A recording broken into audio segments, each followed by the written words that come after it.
一下舞台，人人争相跟他合影，走到哪儿都是目光的焦点，不难窥见他在印尼的知名度与魅力。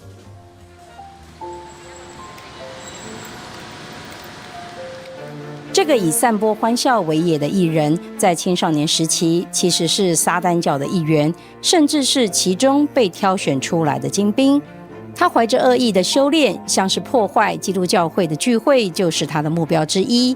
而这样一个与上帝为敌的人，却在一次斗法的超自然经历中，生命产生180度的变化。Penyembah setan ibadahnya itu sama dengan gereja Kristen, sama dengan gereja Tuhan. Ada ibadah pujian penyembahan, ada pembacaan firman, ada perjamuan kudus, dan ada santap kasih bersama. Perbedaannya kalau di gereja Tuhan yang disembah sebagai Tuhan dan Juru Selamat itulah dari Yesus Kristus. Kalau dalam dunia satanik itu dilakukan bukan penyembahan tetapi penghujatan terhadap pribadi Yesus. Pembacaan firman di satanik itu tidak menggunakan Alkitab atau Holy Bible tetapi menggunakan Satanic Bible. Perjamuan kudus juga sama. Nah, yang perbedaannya dengan gereja Tuhan itu santap kasih. Kalau gereja Tuhan makan-makan, kalau gereja setan itu melakukan hubungan seks bebas. 那所以你们读的所谓的圣经里面大概都是一些什么样的教导跟内容呢？ Jadi dalam satanik itu tidak ada pengajaran tentang Satanic Bible, tetapi ada pengajaran tentang Alkitab. Jadi kalau dalam Alkitab ditulis Yesus itu juru selamat, Lucifer itu dicampakkan dari surga ke bumi. Kalau dalam kitab satanik dikasih tahu bahwa Lucifer itu yang diutus ke bumi, bukan Yesus. 所以在那边吃的这个圣餐是吃一些什么东西？也是饼跟葡萄酒吗？ Perjamuan kudus sama dengan gereja Tuhan, menggunakan anggur, cuman untuk satanik menggunakan darah dari binatang. 就直接喝生血吗？ Ya, betul. Pasti yang blood itu, darah itu nggak enak. Tetapi kalau dibilang itu salah kenapa nggak keluar, saya tidak pernah diajarin dalam keluarga mana yang benar, mana yang salah. Saya dari kecil kalau seandainya ada pembantu yang salah, kita lemparin pakai gelas, itu dianggap betul oleh nenek, oleh ama saya. Jadi otomatis saya nggak punya didikan kekristenan yang kuat. Papa saya tidak mengajarkan tentang kebenaran, ini dilarang, ini boleh, ini dosa atau ini tidak. Jadi tidak ada landasan firman yang saya dapat. Di saat ketemu orang dan dia ngajak kita, ya saya tertarik. Tetapi sebenarnya dalam hal dunia satanik pernah sekali waktu itu di satu pertemuan annual meeting satanik seluruh dunia, itu bikinnya di Bangkok. Kita bertuju itu buka internet, ada file satanik yang kita buka, ternyata itu file rahasia, dan di situ dibilang bahwa if you die you not go to heaven but go to hell. Jadi kita bingung, kok kalau kita mati masuk neraka, bukannya harusnya masuk surga. Nah, gara-gara hal tersebutlah saya akhirnya mengambil keputusan untuk bertobat dan menerima Yesus Kristus sebagai Tuhan dan Juru Selamat. Karena di kekristenan Yesus jamin kalau kita mati kita masuk surga. Cuman lihat-lihatan muka. Jadi hamba Tuhan di depan, saya di sini, dia lihat, saya langsung takut. Sepertinya kayak panas terus rebah. 你为什么看到他会很怕？他就是商场的一个人而已啊，可能就是一个很普通要去买东西的人啊。 Rahasianya kan cuma satu.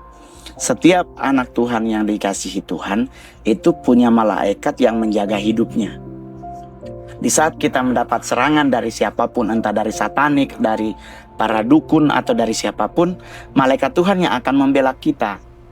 Jadi kita santai aja.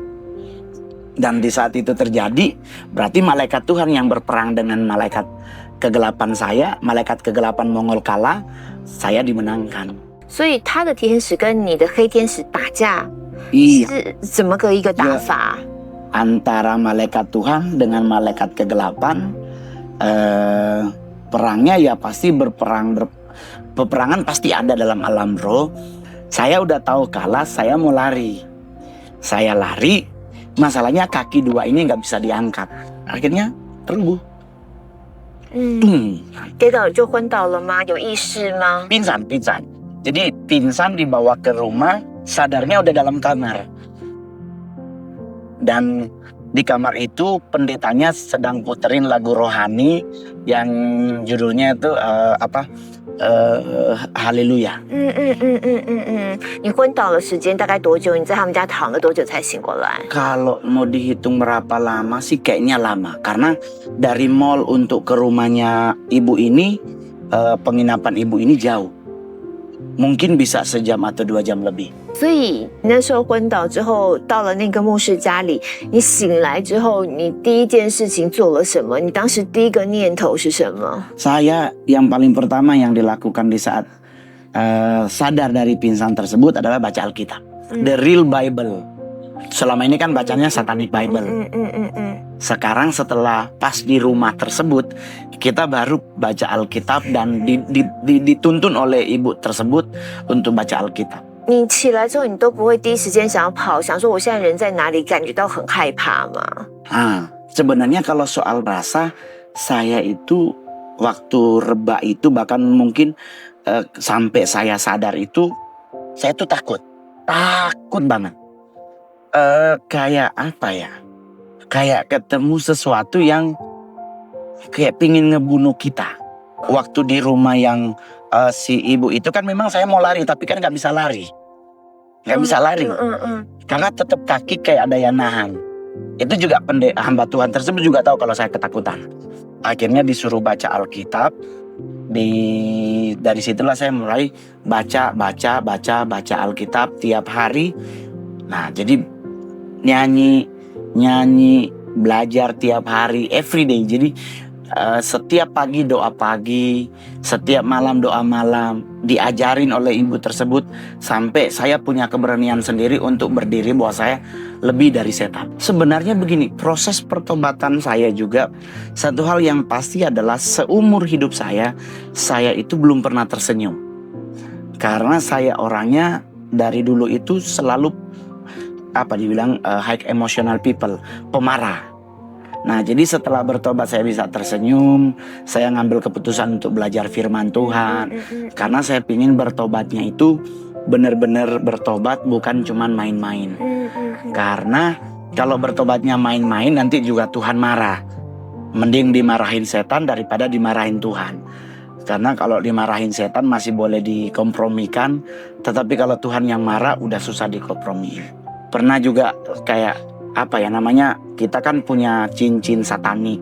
Jadi ada cincin khusus satanik tuh namanya the skull ring. Jadi tengkorak, cincin tengkorak itu harus kita buang. Itu sebenarnya bahannya dari emas. Itu berliannya kurang lebih 4 karat. Otomatis kan kalau mau dijual kan bisa jadi kaya raya kan, punya uang banyak. Tapi karena kita pingin benar-benar bertobat, kita pingin benar-benar berubah, ya udah buang aja. Jadi barangnya dibuang bukan dijual. Jadi dibuang di laut. Ada teman ulang tahun. Nah, yang teman ulang tahun ini dia booking komedi cafe Kemang. Nah, kita meeting di tempat komedi tersebut, komedi cafe. Ternyata ada acara stand up. Jadi temennya Mongol yang satu namanya Bang Eka Siregar itu nulis nama Mongol itu di kertas. Dikasih ke MC, terus MC-nya manggil. Nah, ada nih orang baru mau coba, kita panggil Mongol. Udah. Dan ternyata lucu. Saya stand up orang tertawa lucu. Di tempat tersebut ternyata ada eksekutif produser dari sebuah TV. Dan saya diajak syuting 2011 sampai hari. Jadi pokoknya waktu itu adalah salah satu mujizat terbesar dalam hidup. Mujizat pertama, saya bisa tersenyum karena saya mempunyai Yesus Kristus sebagai Tuhan dan Juru Selamat. Mujizat kedua adalah saya bisa jadi artis. Karena untuk Indonesia muka seperti saya nggak mungkin jadi artis. Paling cuma jadi tukang copet, tukang hipnotis. Karena memang untuk Indonesia muka itu aslinya. Bahkan saya udah jadi artis pun. Pernah di satu gereja saya ibadah, ada jemaat yang hilang HP, itu segereja ngelihatnya ke Mongol. Tuh, jadi untuk Indonesia susah muka seperti saya. Tetapi kalau Tuhan yang atur, semua pasti bisa. Jatuh bangun dalam kekristenan pasti ada. Atau berkat Tuhan itu ada atau tidak, itu pasti Tuhan kan janji. Nggak pernah dia ngasih hujan terus. Pasti dia ngasih panas, hujan, panas, hujan. Tuhan ngasih siang, malam. Nggak mungkin cuman malam. Di dunia entertain Indonesia juga sama. Kadang kita laris, kadang kita tidak. Kadang ada film, kadang tidak. Kadang ada show, kadang tidak. Tetapi saya pegang janji Tuhan. Ulangan 28 bilang bahwa engkau akan menjadi kepala bukan ekor. Engkau akan tetap naik bukan turun. Jadi itu yang saya pegang. Satu pesan saya adalah jangan pernah lari dari proses. Tetap percaya Tuhan itu nyata. Dan kita akan lihat mujizat itu nyata dalam hidup kita.